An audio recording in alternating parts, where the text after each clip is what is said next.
Hello guys, welcome to our channel. This is Teja. Morning నుంచి కూడా మనం ఒక న్యూస్ చూస్తున్నాం. ఒక గిరిజన బిడ్డకి ఛాతీలో ఒక బాణం దిగిపోయి మన హైదరాబాద్లో నిమ్స్ హాస్పిటల్లో అతనికైతే ఆపరేషన్ చేయడం జరిగింది. సో ఈ ఆపరేషన్లో ఇక్కడ డాక్టర్స్ సక్సెస్ అయ్యని చెప్పాలి. ఎందుకంటే సాధారణంగా గుండె అనేది చాలా సెన్సిటివ్. అలాంటి ప్లేస్లోకి ఏదైనా కత్తి కానీ లేకపోతే ఏదైనా పదునున్న ఏదైనా పార్టికల్ గుచ్చుకుంటే చాలా చాలా ప్రమాదకరం. సో ప్రస్తుతం అయితే ఆ బాధితుడు ఆ ఫ్యామిలీ మెంబర్స్ మనతో పాటు ఉన్నారు. సరే, అసలు ఇదంతా ఎలా జరిగింది, అంటే గిరిజన బిడ్డలే కదా, వేటకి వెళ్ళినప్పుడైనా జరిగిందా, అలా గుండెలో గుచ్చుకుందా, ఇవన్నీ కూడా తెలుసుకునే ప్రయత్నం చేద్దాం. సో అలా బామర్ది అయితే ఉన్నారు ప్రస్తుతం మనతో పాటు మాట్లాడడానికి. అన్న నమస్తే. నమస్తే. మీరు ఎక్కడి నుంచి వచ్చారు? మా ఛత్తీస్గఢ్ గ్రామం జిడిపల్లి. వేటకి వెళ్ళినప్పుడు పందిని కొడతా ఉంటే తప్పిపోయి పిల్లగాడు బాణం తగిలింది. అంటే నార్మల్గా మీరు అడవిలో ఎక్కువగా వేటకి వెళ్తూ ఉంటారా? ఎప్పుడప్పుడు సంవత్సరానికి ఒకసారి, కొత్త పండగ వచ్చినప్పుడు ఒకసారి వెళ్తాం. ఎన్ని సంవత్సరాలు అబ్బాయికి? 17 సంవత్సరాలు. మరి 17 సంవత్సరాల అబ్బాయిని అట్లా వేటకు తీసుకెళ్ళకూడదు కదా, చిన్నతనం కదా, చిన్న వయసు కదా. వాళ్ళకి రావాలనిపించిందేమో, సరదాగా వచ్చిండు. మేమేం చెప్తాం, వచ్చాడు. మేము వద్దని చెప్తే వచ్చిండు, సరదాగా వచ్చిండు. కానీ మధ్యలో పంది వచ్చింది. పంది గెదుగుతూ ఉంటే భయానికి చెట్టు చాటుగా ఉన్నాడు. చెట్టు చాటుగా ఉన్నట్టయితే వాడికి దెబ్బ తగలకపోను. వీడు వాళ్ళ పెద్దమ్మ కొడుకు దూరంగా ఉండే. దూరంగా నుండి బాణం పంది గురించి వదిలేసిండు, బాబుకి తగిలింది. ఎలా గుచ్చుకుంది? గుండెల్లో గుచ్చుకుందా డైరెక్ట్? అంటే ఇలాగా గుండె దగ్గర పోయి ఆగింది. ఎన్ని రోజులు అవుతుంది ఇదంతా జరిగి? 3 రోజులు సార్. సరే, మరి ఈ న్యూస్ చాలా సెన్సేషనల్ అయిపోయింది, మొత్తం కూడా సీఎం వరకు వెళ్ళింది. ఒక గిరిజన బిడ్డకి ఇట్లా జరిగి ఆపరేషన్ సక్సెస్ అయ్యారని చెప్పేసి. సో ఎలా అనిపిస్తుంది? మాకు చాలా మంచిగా అనిపిస్తుంది సార్. ఇక్కడ నిమ్స్ హాస్పిటల్లో వచ్చినందుకు చాలా మంచి, మా పిల్లలు బతికి వచ్చినారంటే మాకు చాలా సంతోషంగా ఉంది. మరి ఏం పని చేస్తారు అసలు మీరు? వ్యవసాయం చేస్తాం సార్. వ్యవసాయం చేస్తాం. వ్యవసాయంలో పందులు వస్తాయి కదా సార్, నష్టం చేస్తాయి. అందుకే వేటకి వెళ్తాం. వాటిని బారిన వ్యవసాయం పాడవకుండా కాపాడుకోవడానికి ఇట్లా చేస్తారు. రైట్. అంటే మరి అట్లా చేసినప్పుడు మరి ఇంతకుముందు ఎవరైనా హెచ్చరించారు అట్లా చేయడం తప్పు అని? అట్లా ఎవరు లేదు సార్. అంటే అట్లా చేయొద్దు అని చెప్తారు కదా, చెప్తూ ఉంటారు సార్. సో ఈ అబ్బాయి నీకేమవుతాడు? బామర్ది. సో ఫస్ట్ ఎక్కడ తీసుకెళ్లారు, ఏ హాస్పిటల్ తీసుకెళ్లారు? సరే, అక్కడ మా ఛత్తీస్గఢ్లోనే చిన్న హాస్పిటల్ ఉంటాయి కదా, గవర్నమెంట్ హాస్పిటల్లో తీసుకెళ్ళినాం. తీసుకెళ్తే పెద్ద మిషన్ లేదు, మన డాక్టరు మళ్ళీ పైకి పంపించారు. భద్రాచలం పంపితే మళ్ళీ అక్కడ డాక్టరు రాసిచ్చి వరంగల్ పంపాడు. వరంగల్ పంపితే ఇక్కడ కూడా డాక్టర్ లేడు, అంత పెద్ద డాక్టర్ లేడు అని అక్కడి నుంచి రాసిచ్చి ఇక్కడ హైదరాబాద్ పంపించాడు. డైరెక్ట్ అక్కడ గవర్నమెంట్ హాస్పిటల్, ఏం పేరు, గాంధీ హాస్పిటల్కి వచ్చిన. ఇంకన్నా ముందు మళ్ళీ గాంధీ హాస్పిటల్కి వెళ్ళారా? అక్కడి నుంచి లాస్ట్కి నిమ్స్ హాస్పిటల్కి వచ్చినాం. 3 రోజుల్లో మొత్తం ఒక 5 హాస్పిటల్ తిరిగారు మీరు. అంటే 5 హాస్పిటల్ తిరిగి అబ్బాయి గుండెల వరకు తగిలి బతుకున్నాడంటే చాలా గ్రేటే. అప్పుడు మన నిమ్స్ హాస్పిటల్లో డాక్టర్ మాకు అడ్మిట్ చేసిండు మంచిగా.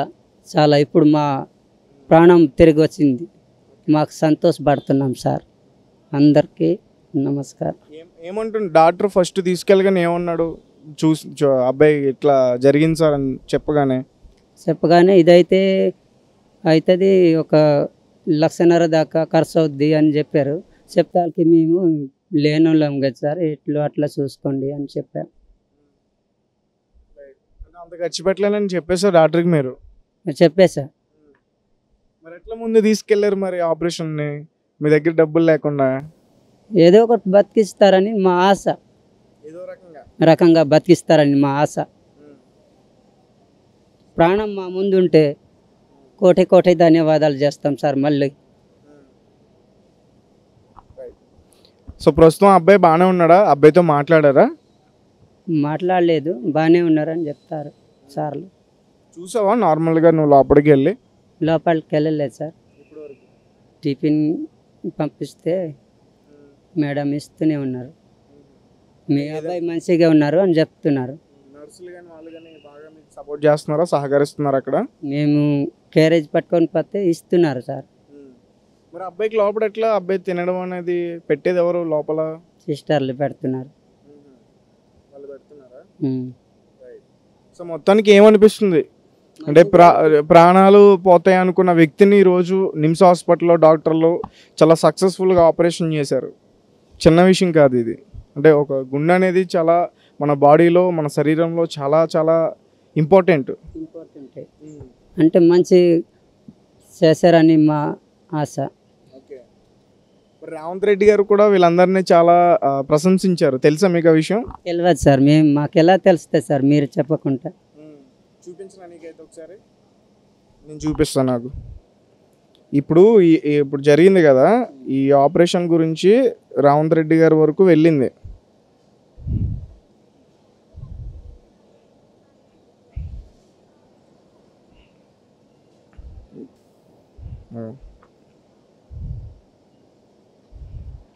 నిమ్స్ వైద్యులకు సీఎం అభినందనలు. ఛాతిలో బాణం దిగి కొట్టుమిట్టాడిన యువకుడిని రక్షించిన నిమ్స్ వైద్యులను సీఎం రేవంత్ ప్రశంసించారు. గిరిజన యువకుడు నందా ఛాతిలో, నందయ్య కదా మీ ఊడి పేరు, గిరిజన యువకుడు నందా ఛాతిలో దిగిన బాణాన్ని చకచాక్యంగా అత్యంత నిపుణతో తొలగించి నిన్ను ప్రాణం కాపాడిన వైద్యులకు నా అభినందనలు. ప్రజల్లో నిమ్స్ ఆసుపత్రిపై ఉన్న నమ్మకాన్ని మరోసారి నిరూపించారు. భవిష్యత్తులో నిమ్స్ మరింత విస్తృతంగా సేవలు అందించే పేదల దేవాలయంగా పేరు తెచ్చుకోవాలని తన ఎక్స్ అకౌంట్లో సీఎం పోస్ట్ చేశారు. అర్థమైందా? అంటే తనకు ఒక అకౌంట్ ఉంది, ట్విట్టర్ అకౌంట్, ఇప్పుడు అది ఎక్స్గా ఉందన్నమాట. సో అందులో అతను పోస్ట్ చేయడం జరిగింది. నాకు తెలిసి ఇంకొక 2-3 రోజుల్లో సీఎం దగ్గర నుంచి మీకు ఖచ్చితంగా ఒక కాల్ అయితే వస్తుంది. వాళ్ళు కూడా మీకు ఫైనాన్షియల్గా హెల్ప్ చేస్తారని నేను అనుకుంటున్నా. సీఎం సార్ హెల్ప్ చేస్తే మంచిది సార్. నీ వైపు నుంచి నువ్వేమన్నా రిక్వెస్ట్ చేస్తావా? మా దగ్గర నుంచి ఏం లేదు కదా సార్. మేము ఉంటే ఉంటాం, ఒకరోజు ఉంటే తింటాం, చస్తే చస్తాం. అలాంటి మేము. వాళ్ళ అమ్మ నాన్న ఏం చేస్తారు? వ్యవసాయమే చేస్తారు సార్. మరి వాళ్ళు వచ్చారా ఇక్కడ చూడడానికి? వాళ్ళు అమ్మ నాన్న రాలేదు, అక్క వచ్చింది. మరి ఇక్కడ మీ పరిస్థితి ఎట్లా? మీరు ఎక్కడ ఉంటున్నారు? మీ ఫుడ్ అది ఎట్లా? నేను ఇక్కడ పేషెంట్ దగ్గర పండుకుంటాను. మా తోడు వచ్చిన వాళ్ళు వాళ్ళ ఉంటారు. అందరు తోడు రోడ్ పక్కనది వాళ్ళు.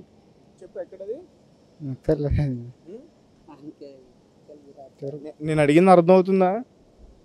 ఇక్కడ ఎక్కడ ఉంటున్నారు అంటున్నా. మీరు ఎక్కడ ఫుడ్ పడుకోవడం, ఫుడ్ తినేది పడుకునేది ఎక్కడని అడుగుతున్నా.